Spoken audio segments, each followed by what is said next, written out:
Welcome to another edition of Wings Weekly. Jake Kleinknecht here and head coach Scott Langer, of course. Coach, how was your Easter? Did you get a chance to spend some time with family and have some good food? Yeah, it was good. It was fun to see the kids kind of experience their first, not Easter. Really their first Easter, but a little more understanding what it was all about, and that was kind of fun to watch. Kind of had to do an indoor Easter egg hunt with all the snow and everything that we've got still, but for them becoming the age where they're recognizing these holidays, it's kind of special for sure. That's awesome. All right, well, also what's awesome is coming off a sweep on the road. 5-1 win on Friday night. Power play went 0-3. PK was tested 7 times, gave up 1. Cole Moore with 34 saves on 35 shots. A shorthanded goal for Patrick O'Connell in his 100th game. Jordan Ronn with his first goal as an Aberdeen wing in the NAHL. A lot went right in that Friday night game. We talked about it last week about, playing with some confidence and playing with some intensity, but yet letting their hair down. And it kind of sounds like that's what they did on Friday night. You liked the confidence and the kind of swagger that they had. I think so. Just kind of taking the pressure off them a little bit, and just allowing them to play the game they grew up playing, and just play it the right way you've learned over all these years. And we came out and I thought we were pretty good pace-wise, and we were sharp, and obviously getting the first one is key on the road. So I really liked our jump in that game, and I think that was a big part of it. Well, big win for sure to kind of set the stage, for Saturday night. And Saturday night's game, I got to tell you, the pace just seemed crazy to me. I kept thinking it can't stay like this. It was just so fast. I questioned myself a couple of times whether it was because I was that much closer to the ice and the ice, feels small in that building or what. But it just seemed like everybody was just flying. And a team that's got a lot of structure seemed a little more chaotic on Saturday night. And man, that was a really intense win for your team with a 2-1 overtime win. Power play was 0-4, and PK again tested 4 times, gave up 1. But again, it just seemed like, at least from my perspective, that everybody was flying that game. Yeah, it was good pace to that game. I mean, they came out really strong against us. I mean, we had to weather the storm against them. Obviously, they were challenged by their staff, and you could tell in their pace of play, and they were going pretty good. So. Obviously, Rupe scores a big one, kind of takes some pressure off us, and lets us settle in. And but yeah, it was 2 teams really going at it. I mean, with how the standings are right now, everybody's getting to enjoy playoff type hockey. Weeks and weeks before the season even starts. So I think, you're going to see more of that head into this weekend. It's just going to be really tight. No team wanting to budge, and you get opportunity to bury one, and that could be a big one. Yeah, for sure. I was reminded that, road wins don't have to be pretty by any means, but, in a sense, kind of escaped, as you said, with, that them being challenged and coming out really strong, 16-3 in the shots on goal in the first there. But Cole Moore, 39 saves on 40 shots. 1 in the second was right in my line of vision. There, half the net was open, and somehow he got his glove over there. I mean, he came up really big in a lot of ways, and it's not the first time that we've sung his praises, but what a weekend for him. Yeah, well, I mean, when Cole's on, we win, right? So he gives us a great chance every night, and, some of his best hockey's been, as of late. So you have to commend him on the weekend. Playing 2 games back-to-back is not easy in junior hockey. And he's done a great job, and and everything that they threw at us, it was pure confidence in that Cole was gonna, at least give us a chance there. So you have to commend him for his efforts, that's for sure. Without a doubt. He came on the bus Saturday night, and I just shook my head and I said, "Holy cow, Cole!" And he just smiled, like, "Well, it's what I do." Gotta love that. Again, going back to what we talked about last week a little bit about intensity and about enjoying the game. And when I talk to players, one of the things I always tell them or ask them, what advice would you give a young player that wants to make it to this level? And they always say one thing, have fun. If it becomes a job or it starts to feel like work, you're going to lose interest and just not, you've got to build that in your heart and in the passion for the sport. When you think of a guy like Nick Sicoli, absolutely loved the game, but man, he was an intense guy.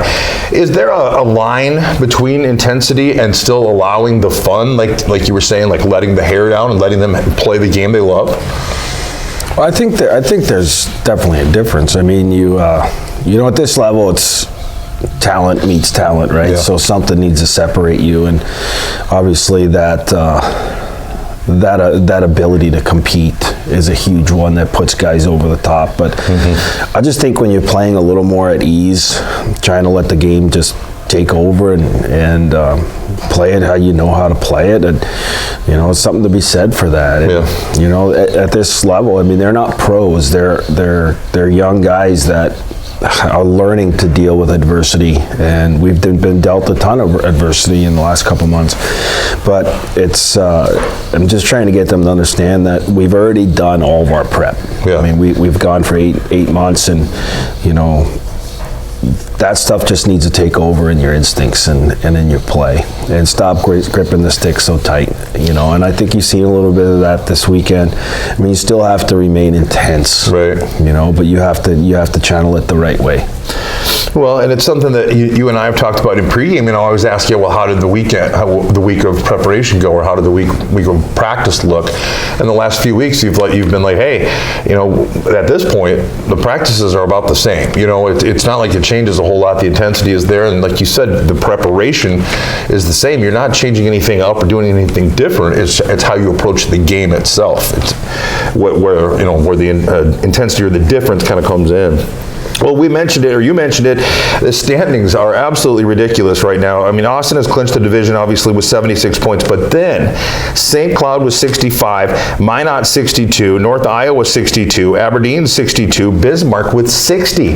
After sweeping North Iowa on the weekend, there's only one division. The South has one spot left. Every other division has all their 4 spots clinched, and it is absolutely nuts to think that this coming weekend you could potentially go from 5th to 2nd if things went a certain way or whatever. However, the cards fall, or the chips fall, or whatever. It's just crazy to me. Have you ever, in all the years you've been coaching, have you ever seen a division that's this close going into the final weekend? Yeah, I don't think so. It usually sorts itself out pretty good during the course of the regular season, and I don't know if it's a testament to the division or it's just, I don't know. Well, that was going to be my next question. Yeah, I don't know. I mean, it's certainly from the start to now. I mean, everybody knows that they can beat anybody in this division. That goes for the top team in the division to the bottom team right now, and it's good parity. I mean, it makes for an interesting. You certainly at the end you don't want to be on the outside looking in. Right. That's hard because of the battle down the stretch, but it's fun.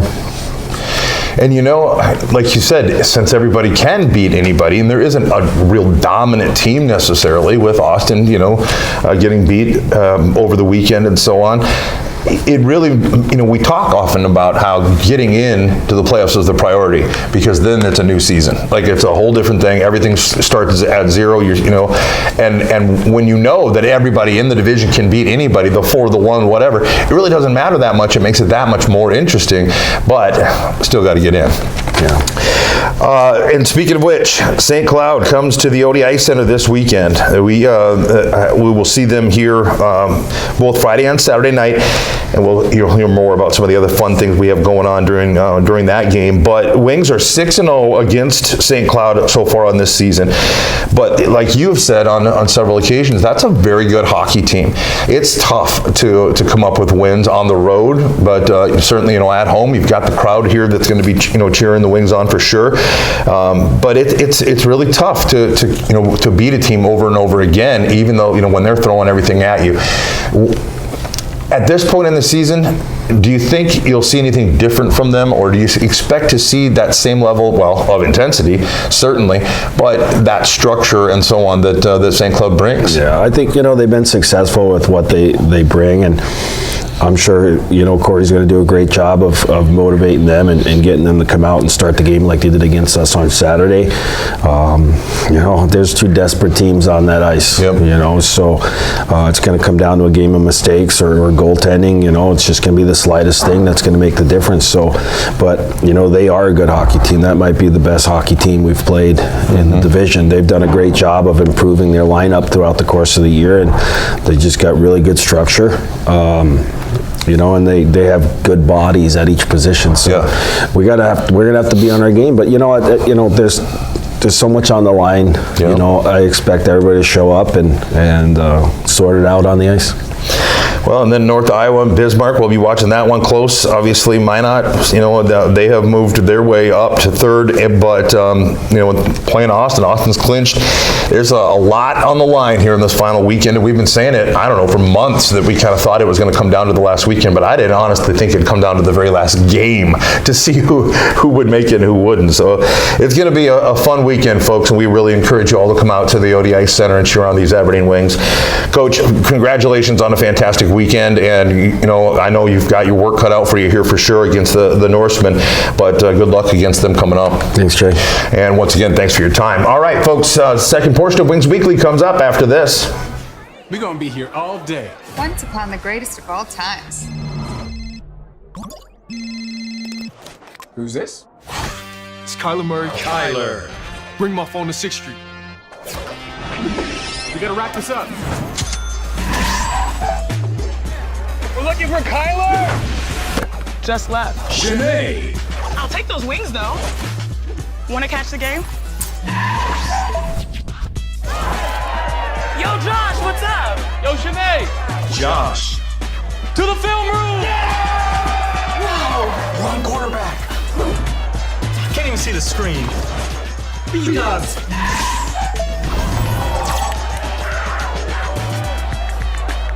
Where's my phone?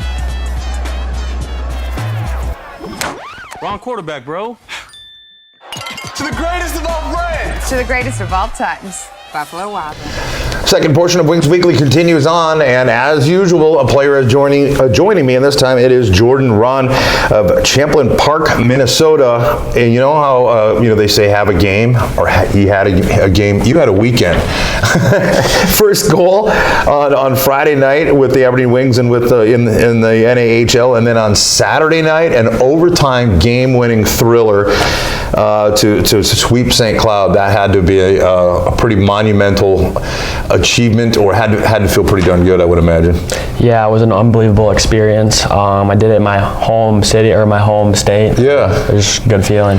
I was noticing, you know, when you scored the first one, I think it was OC that went to get the puck, and the crowd's going nuts, and I'm looking across like, what the heck? And they're like, oh, yeah, it's like 55 miles away from his hometown. He probably has girlfriends and friends and family coming up, and teammates to come watch you and cheer you on. But it was funny. I'm like, holy cow, there's like 20 people over there freaking out when he scored that goal. So that was pretty cool. It's great to have that level of support where, like you said, you know, not far from home, to have people there to be able to experience that and kind of be a part of it was I'm sure amazing. Yeah.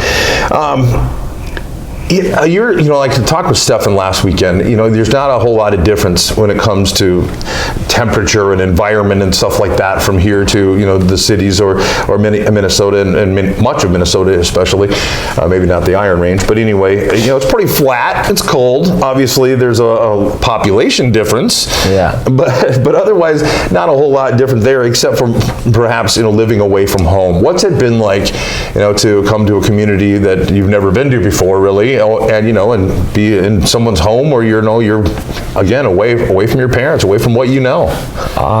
Yeah, I don't know. These group of guys here make me feel like family when I come to the rink every day, and I don't know. It's kind of the same, just not living at home. Yeah. My Villette house is pretty cool. You know, and it's funny because it is obviously so different from someone like Tishkovich or somebody like that who comes from across the world, essentially. You know, so a little bit more at home in a sense for you guys, not as much of a change, but it is still an experience and something that you've got to adapt to in a lot of ways. You mentioned it, the guys make you feel like family. What's that like coming over? Your high school career or high school season ends, you come over to a group of guys that have been playing together since, August, September playing, but been together since August. It's got to be a little bit intimidating, I would think. Yeah, when I first came here, I was a little intimidated by everyone. They're a lot bigger than high school players, but I don't know, they invite you to everything, and they include you on everything, so it's just cool to be with them. Well, and that was another thing that, again, I talked to Stefan last week. It was one of the things he mentioned was that the game is a little faster too. Seems like you've, been able to adapt pretty quickly to it as again, scoring a couple of goals and being an integral part going out in overtime. Coach taps you and you're thinking, what goes through your mind at that point? I was waiting for him to call my name in overtime, and he put me out there, and I got the job done. Yeah, have you noticed that the game's a little faster maybe than high school? Yeah, it's a little bit faster, a lot more hitting though. You get knocked around quite a bit. Yeah. The level of physicality for sure is something, that, and there's a lot of physical high school teams for sure, but, everybody has the ability to hit or be hit at this level for sure. So, again, it's always interesting to me to hear, what your guys' impressions are, coming into the season. Obviously, again, Stefan, Minnesota, you grow up in the state of hockey, you're gonna be surrounded by it in a lot of ways. How did you get started playing? I think I was around 3 years old. My dad put skates on me and my sister, and we went out for open ice, and I probably just started there. And so then you just kind of fell in love with skating, and were you a big Wild fan as a kid, that you kind of had somebody that you looked up to in that sense? My big brother was probably my idol, but he played all the way up to high school, and I don't know. I just copied him, and then I wanted to keep going, play junior hockey. Okay, so you had a brother that kind of led the way for you in a lot of senses, and any other influences or role models, so to speak? Probably my uncle, my cousin actually. Yeah. He played college hockey. Okay. So yeah, I looked up to him quite a bit. You got to think. I always got to mention the hockey moms too, because they they go through a lot. Yeah. Let's see. What's your favorite part of the game? I've talked to some guys before who, and it surprised me. One of them actually, the first time that someone said the penalty kill was their favorite part because it was just so intense and so such a rush. Is there a component of the game that you really enjoy? Probably just the after feeling of a win. Yeah. There's no better feeling than an overtime winner. Just coming to the locker room, everyone's hyped. Yeah, for sure. It feels great. We'll definitely have that this weekend. I love that. On the road against a very good hockey team in the St. Cloud Norsemen, and you will see them again this weekend. We're going to talk about that in just a moment. But first of all, what do you like to do when you're away from the game? Maybe it's summertime or whatever. Or maybe that's not the right question. Maybe the question is, what do you do even during the season when you're away from it? Are you a card player, a gamer, a guy that maybe reads a lot, or outdoorsman, likes to go fishing and hunting? Tell us a little about you. Me and my buddies like to go fishing quite often. I'm a big fishing guy, and golf. Love golf. Yeah. Okay. Yeah. Golf part doesn't surprise me a bit. Everybody says that. Yeah. What's the biggest fish you've ever caught? Not too big.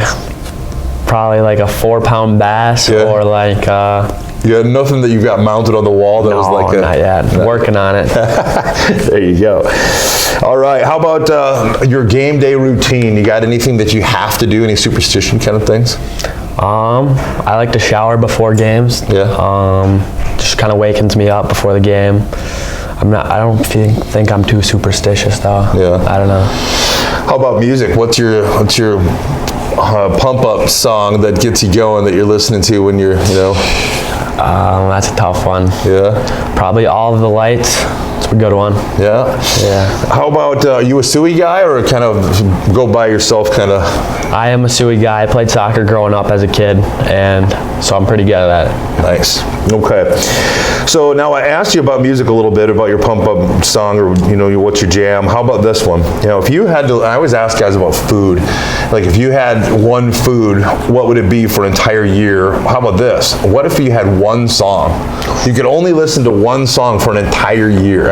Something maybe that you're not going to get burned out on or get sick of. It's kind of tough, because I think I'd get sick of most songs. But. Yeah, me too. I don't know. Could it be a party mix, Sure. a bunch of songs? Sure. Yeah, you know, so what's that mix going to look like? I don't know. There's a thing called like big booty mix. It's a good one. Okay. All right, we're going to go with that. Okay, so you've got St. Cloud coming up. Obviously, you know, as I talked with Coach about, you know, this division is incredibly closer than I could ever recall it. And I've been doing this for a little while. Coach Jalanger, of course, even longer, and you know, he said he can't recall it either. It's just nuts to think, you know, that you know these teams can be shuffled around so much over the course of one game, even. So, what do you have to do? What do you guys? I mean, obviously, you found a way in St. Cloud. What was the key? What do you think you guys need to do as a group to come away with some more success? Just we got to trust each other. I feel like rely on each other and come out with 2 wins at least this weekend. You know, we talked with Coach about, you know, the intensity and playing, you know, kind of letting your hair down, so to speak, and just having fun with it. Is that, you know, do you feel like that's an important part that you guys were able to do this last weekend? Yeah, you got to have fun when you're playing. You can't like get frustrated on the bench and then it just goes downhill. Yeah. Getting frustrated. Yeah, that, definitely. You know, when the bench gets deflated, everything. You know, it's who's the best? Okay, so on the bench, when maybe things aren't going your way, who's the best guy to you know that you look to, or that is going to be the one to say, "Hey guys, we're in this," and who's the most positive influence on the bench? I gotta say, Landon Parker. I don't know. He's always got something positive to say on the bench, and I don't know. He keeps the boys going quite often. I can totally see that. Yeah, good. All right. Well, folks, a quick rundown of what's going on this weekend. We have Parents Weekend coming up. It's also, of course, the final weekend of the regular season with a huge playoff push. Doors open at 5:30 and the puck drops at 7:15. We have a dog race, small dog race going on at the first intermission. Contact Aaron Smith at Smith at AberdeenWings.com for more information. We welcome Starion Bank as the game's corporate sponsor inside the Automax Party Deck. Saturday, once again, doors open at 5:30 and the puck hits the ice at 7:15. Regular season finale. Come on out to the Odie as the Wings have their last regular season game at home. We also have a jersey auction with Val Jark following the game. We also welcome Moose Lodge as the game's corporate sponsor inside the Automax Party Deck. Sunday, the awards banquet goes at the Shriners Temple on Main Street. As always, tickets are available online at tickets.aberdeenwings.com or at the door on game nights. $10 general admission tickets are also available at any Sea Express location in Aberdeen with additional purchase. Don't forget, you can listen to Wings Weekly via our podcast. Find the audio for this season's episodes on Spotify, Stitcher, or iHeartRadio. And for all the latest news and information on the Wings, visit AberdeenWings.com or follow us on Facebook, Twitter, Instagram, and on TikTok. Jordan Ronn, thank you so much for joining us here and letting the fans get to know you a little bit. And congratulations on a fantastic weekend and that huge overtime winner. Thank you. All right, folks, that'll wrap up this week's Wings Weekly.